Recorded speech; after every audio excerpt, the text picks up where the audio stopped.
యువతే వైద్య ఆరోగ్య శాఖలో 5348 పోస్టులు భర్తీకి ఫైనాన్స్ శాఖ గ్రీన్ సిగ్నల్. ఎలక్షన్ కోడ్ ముగిసిన వెంటనే నోటిఫికేషన్, ఆఫీసర్ల కసరత్తు. మొత్తానికైతే ఎలక్షన్ కోడ్ పోయిన తర్వాత 5348 మరి వైద్య ఆరోగ్య శాఖలో పోస్టులను భర్తీ చేస్తామని చెప్పేసి ఈరోజు కాంగ్రెస్ ప్రభుత్వం మాట్లాడుతుంది.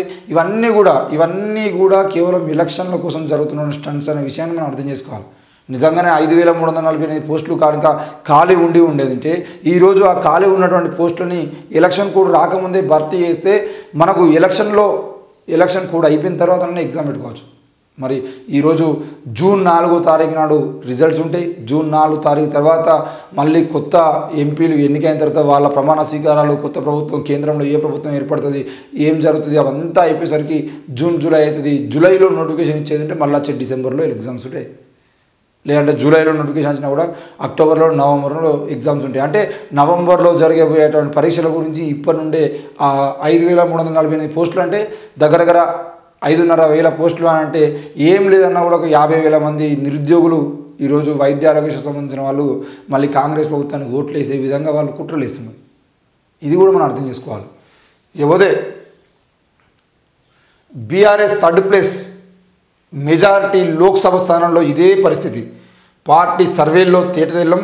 అసెంబ్లీ ఎన్నికలతో పోలిస్తే మరింతగా గ్రాఫ్ డౌన్. అందుకే పోటీకి నేతల వెనుకడు. ప్రకటించిన అభ్యర్థులు కూడా బరిలో ఉంటారనేది డౌటే.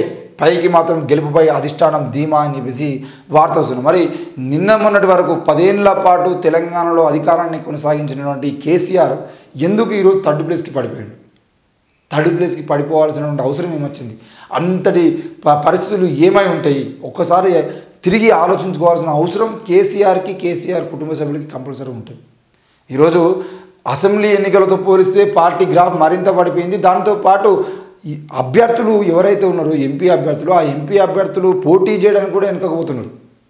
ఈరోజు జహీరాబాద్ ఎంపీ ఎవరైతే ఉన్నారో ఆ జహీరాబాద్ ఎంపీ పార్టీకి రాజీనామా చేసి పోయి బీజేపీ పార్టీలో చేరిండు. ఆయన బీజేపీ పార్టీలో చేరిన తర్వాత బీజేపీ పార్టీ మళ్ళీ టికెట్ కన్ఫర్మ్ చేసింది. ఆయన జహీరాబాద్ నుండి పోటీకి సిద్ధంగా ఉన్నాడు.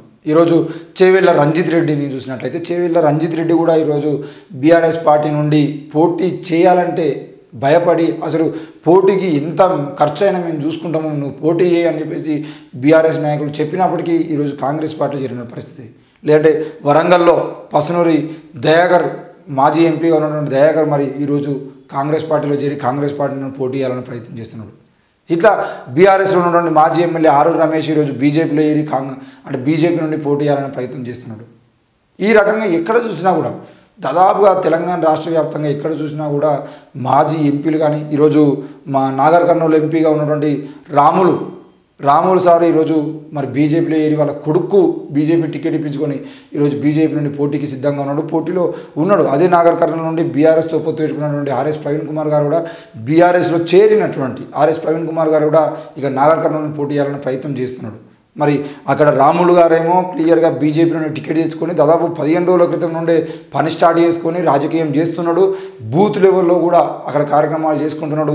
ఈరోజు నరేంద్ర మోడీని తీసుకొచ్చి 3 రోజుల క్రితం నరేంద్ర మోడీతో ఒక కార్యక్రమం చేయించాడు. మరి బీజేపీ కాంగ్రెస్ పార్టీలు ఏమో పూర్తి స్థాయిలో అభ్యర్థులను తీసుకోవడము, సరైన అభ్యర్థులను పెట్టేది. ఈరోజు ఎంపీ ఎలక్షన్లో పోతూ ఉంటే బీఆర్ఎస్ పార్టీకి అభ్యర్థులు కరువయ్యారు. మేము ఖర్చు వేసుకుంటామని చెప్పినా కూడా అభ్యర్థులు కరువైపోయారు. మరి థర్డ్ ప్లేస్కి పడిపోయింది అనే వార్త మాత్రం మనం చూస్తున్నాం. ప్రకటించిన అభ్యర్థులు ఎవరైతే ఉన్నారో వాళ్ళు కూడా ఉండరా? నాకు తెలిసి అయితే ఈరోజు కేవలం కరీంనగర్లో ఉన్నటువంటి బోయినపల్లి వినోద్ కుమార్ అనే ఒక వ్యక్తి తప్ప, బండి సంజయ్ మీద పోటీ చేసి బోయినపల్లి వినోద్ కుమార్ తప్ప మిగతా వాళ్ళు ఎవ్వరూ కూడా కాన్ఫిడెంట్గా నేను ఇదే పార్టీలో ఉంటా, నేను గెలుస్తా అనే నమ్మకంతో ఉన్నట్టుగా కనబడట్లేదు. మరి కరీంనగర్లో ఏం జరుగుతుంది? బండి సంజయ్ గెలుస్తాడా, లేదంటే పొన్నం ప్రభాకర్ నిలబెట్టినటువంటి అభ్యర్థి గెలుస్తాడా, లేదంటే బీఆర్ఎస్ నుండి బోయినపల్లి వినోద్ కుమార్ గెలుస్తాడా అని చెప్పేసి గట్టి పోటీ కరీంనగర్ నియోజకవర్గంలో ఉండొచ్చు. కానీ మరి ఈరోజు మాత్రం రాష్ట్ర వ్యాప్తంగా బీఆర్ఎస్ గ్రాఫ్ మాత్రం తప్పకుండా 3వ స్థానానికి పడిపోయింది. మరి ఈ బీఆర్ఎస్ గ్రాఫ్ 3వ స్థానానికి పడిపోవడం విషయంలో ఒకవేళ కనుక బీఎస్పీ నుండి ఆర్ఎస్ ప్రవీణ్ కుమార్ గారు ఇండిపెండెంట్గా ఉండి అంటే వాళ్ళు ఏ పొత్తు లేకుండా బీఎస్పీ నుండి పోటీ చేసినా కూడా బీఆర్ఎస్ 4వ స్థానానికి పడిపోయి బీఎస్పీ 3వ స్థానంలో పోటీ ఇచ్చే అవకాశాలు కూడా కనబడింది. మరి ఏం జరుగుతుంది ఏందో చూడాల్సిన అవసరం ఉంది.